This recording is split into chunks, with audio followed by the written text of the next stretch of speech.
नमस्कार दोस्तों, stock market studies में फिर से एक बार आपको बहुत-बहुत स्वागत है।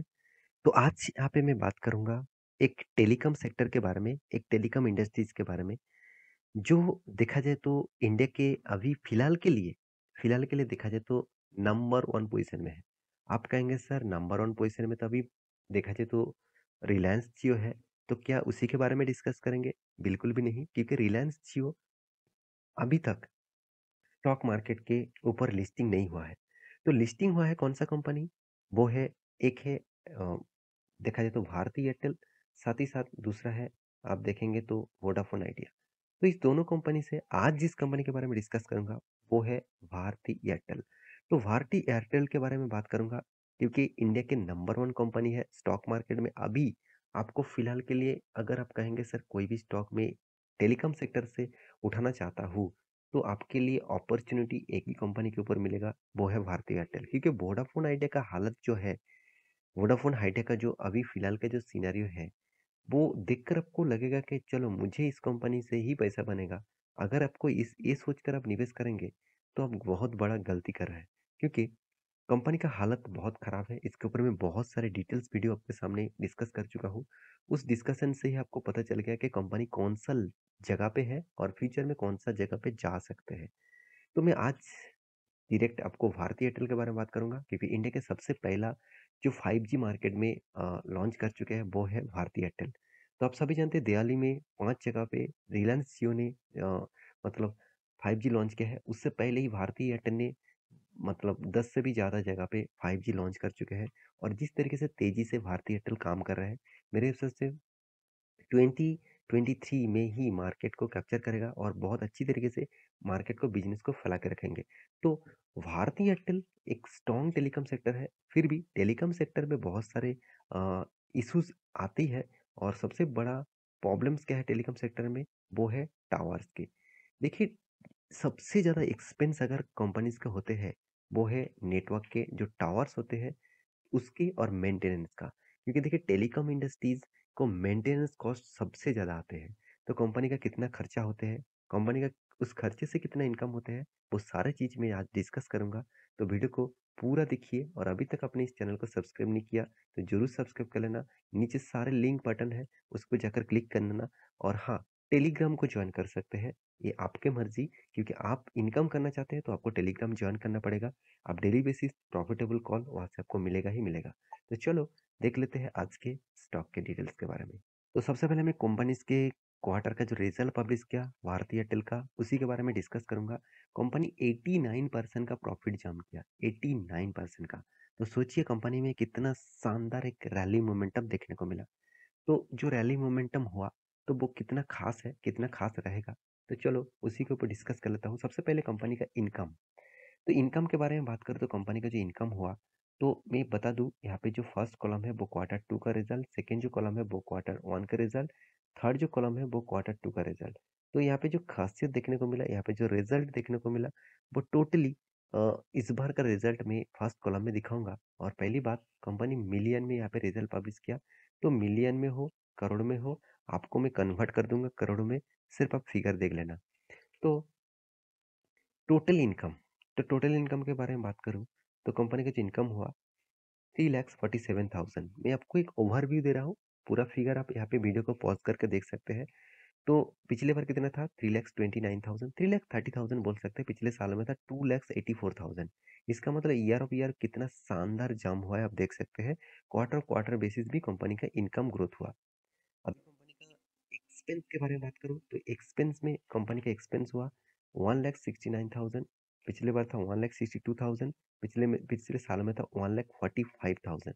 तो कंपनी का एक्सपेंस भी आपके सामने है। तो उस तरीके से कंपनी एक्सपेंस किया जिस तरीके से एक्सपेक्ट किया जा रहा था कि इस तरीके से एक्सपेंस होगा। तो एक्सपेंस कहाँ पे सबसे ज़्यादा खर्चा होता है वो चीज़ आपको देखना चाहिए क्योंकि खर्चा कहाँ पे कंपनी मेजर कर रहा है, कहाँ पे कम कर रहा है और फ्यूचर में जिसके ऊपर खर्चा ज़्यादा होने वाला है, क्या उसको मेंटेन कर रहा है, वो आपको देखना चाहिए। देखिए, सबसे ज़्यादा मैं पहले ही बता चुका हूँ कंपनी का नेटवर्क ऑपरेटिंग एक जो एक्सपेंस है, नेटवर्क ऑपरेटिंग एक्सपेंस मतलब मान के चलिए कोई भी टावर्स बना दिया, साथ ही साथ मान के चलिए कोई भी केबल ऑपरेट किया, कोई भी ऑप्टिकल फाइबर, कोई भी बूस्टर, इस तरीके से सारे चीज़ लगाने के लिए कंपनी का सबसे ज़्यादा खर्चा होता है और सबसे ज़्यादा एक्सपेंस होते हैं। तो उसके जो खर्चा होता है, वो एक्सपेंस सबसे ज़्यादा है कंपनीज़ के लिए। इस बार कितने के 71,300, पिछले बार था 66,800, पिछले साल में था 61,700।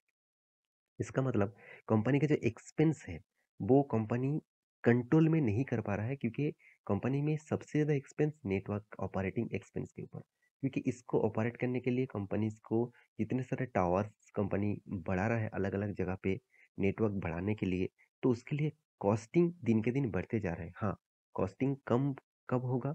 जब सैटेलाइट के माध्यम से नेटवर्क प्रोवाइड किया जाएगा, और उसके माध्यम से ही ऑब्वियसली देखा जाए तो नेटवर्क इशू जो रहेगा वो इशू खत्म हो जाएगा। तो उसके बाद देखिए यहाँ पे एक्सेस चार्जेस है, मतलब नेटवर्क एक्सेस करने के लिए जो चार्जेस पेमेंट करना पड़ता है गवर्नमेंट को, लाइसेंस फीस, ये सबसे बड़ा खतरा है कंपनीज के लिए। यही लाइसेंस फी के कारण वोडाफोन आइडिया बहुत बड़ा कर्जे में डूबे हुए हैं, क्योंकि लाइसेंस इशू करने के लिए टेलीकॉम से जो सेक्टर है उसका जो मतलब हेड ऑफ द बॉडी है, तो उसको पेमेंट करने के लिए, लाइसेंस फी इशू करने के लिए, उसको जो ट्राई मतलब टेलीकॉम जो रेगुलेटरी अथॉरिटी है, तो उसको पेमेंट करना पड़ता है, लाइसेंस इशू करना पड़ता है, उसका भी चार्जेस यहाँ पे देख सकते हैं। कंपनी को ज़्यादा पेमेंट करना पड़ता है। एम्प्लॉय कॉस्ट भी है, साथ ही साथ सेल्स एंड मार्केटिंग की भी कॉस्ट भी है, क्योंकि देखिए मार्केटिंग कॉस्ट एक बहुत बड़ा कंपनी के लिए इशू बन चुके हैं, क्योंकि मार्केट में टिके रहने के लिए कंपटीटर जिस तरीके से एडवर्टाइजमेंट कर रहा है, जैसे वोडाफोन आइडिया, रिलायंस जियो, साथ ही साथ भारती एयरटेल, तीनों को ही कंपटीशन करना पड़ता है मार्केटिंग में।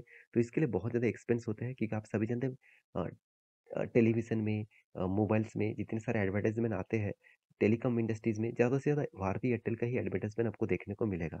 तो ये सारे एक्सपेंस को जोड़कर एक्सपेंस आपके सामने मैं रख चुका हूँ। अभी देखना है कंपनी का एक्सपेंस, मतलब इसका जो टैक्स है उसको पेमेंट करने के बाद हाथ में कितना प्रॉफिट आया। तो प्रॉफिट फॉर द पीरियड आप देखेंगे तो 29,700, पिछले बार था 24,600, और पिछले सालों में था 19,900। इसका मतलब कंपनी ने यहाँ पे बहुत शानदार एक रैली देखने को मिला, 87% का जंप यहाँ पे ही देखने को मिला। तो कितना शानदार परफॉर्मेंस किया, और कंपनी ने इस परफॉर्मेंस के कारण पिछले दिनों से ही एक रॉकेट की तरह रिजल्ट पब्लिश होने से पहले ही परफॉर्मेंस दिखाया, और आज तो धमाका कर दिया, आप देख सकते हैं। और इसका चार्ट पैटर्न बता रहा है कंपनी लाइफ टाइम हाई को ब्रेक कर चुका है। देखिए मैं पिछले एक बार वीडियो बना के दिया था, तब भी मैं आपको एक रेंज आपको बाउंड कर दिया था। इस रेंज के अगर ब्रेकआउट करे तो एक बड़ा मोमेंटम देखने को मिलेगा। मैं आपको तब बताया था, जो ब्रेकआउट हो रहा है उस ब्रेकआउट को आप फाइनली ब्रेकआउट मत समझ लेना, क्योंकि वो ऑब्वियसली रीटेस्ट करेगा।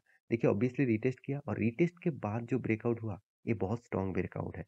इस ब्रेकआउट मुझे लगता है कंटिन्यू कंटिन्यू हो सकता है, क्योंकि इस तरीके से ब्रेकआउट ज़्यादा से ज़्यादा हाई मतलब प्रोबेबिलिटी होते हैं आगे जाने के लिए। और जब कोई कंपनीज बहुत दिनों तक एक ही रेंज में कंसोलिडेट करे, एक ही रेंज के एक बॉक्स रेंज के अंदर काम करे, तो सोचना कंपनी में एक बहुत बड़ा मोमेंटम आ सकते हैं, एक बहुत बड़ा मोमेंटम हो सकते हैं। क्योंकि ये जो बॉक्स पैटर्न है, वो निकोलस नाम के एक मतलब एक डांसर, अमेरिकन एक डांसर, उन्होंने इन्वेंट किया था। इन्वेंट मतलब उन्होंने इस स्ट्रैटेजी को उन्होंने रिसर्च किया था, और इस स्ट्रैटेजी को मार्केट को बताया कि स्ट्रैटेजी बहुत स्ट्रांग है। जब कोई भी कंपनी एक बॉक्स रेंज के ऊपर काम करते हैं, अगर वो बॉक्स रेंज के ऊपर ब्रेकआउट करे और हाई वॉल्यूम के साथ और एक स्ट्रांग वॉल्यूम के साथ, तो सोचना उस कंपनी एक बहुत बड़ा मोमेंटम कर सकते हैं।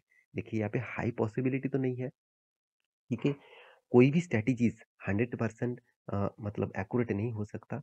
तो हाई पॉसिबिलिटी होते हैं, मैं इसके खुद एनालिसिस करता हूँ इस तरीके से, मैं खुद देख चुका हूँ ये जो स्ट्रैटेजीज है बहुत स्ट्रांग है। तो इस तरीके से स्ट्रैटेजीज आपको सीखना है, इस तरीके से स्टॉक मार्केट के इन्फॉर्मेशन आपको जानना है, तो जरूर जरूर मेरे साथ जुड़े रहिए। तो मैं एक लास्ट में एक जरूर रिक्वेस्ट करूंगा, चैनल को प्लीज सब्सक्राइब करिए, और मेरे इस वीडियो को अच्छा लगे तो प्लीज एक लाइक कर देना, और आप कौन सा टॉपिक के ऊपर वीडियो देखना चाहते हैं कमेंट भी जरूर करिएगा। तो टोटल वीडियो एजुकेशन पर्पस में था। इस वीडियो को बनाने का जो मेन मकसद है, आपको सिर्फ जानकारी देना था। तो आप इस स्टॉक के ऊपर निवेश करेंगे ना करेंगे तो वो आपके हाथ में रहेंगे। तो आप एक बार रिसर्च करना, उसके बाद कुछ डिसीजन लेना। तो आशा करता हूँ सारे जानकारी आपको मिल चुका है। मेरे इस वीडियो आपको कैसे लगा जरूर कमेंट करना। इसी तरीके से वीडियो पाने के लिए चैनल को सब्सक्राइब भी करना। मिलते हैं नेक्स्ट नया स्टॉक लेके, तब तक के लिए अच्छे से रहिए, अपने ख्याल रखिए, बाय बाय।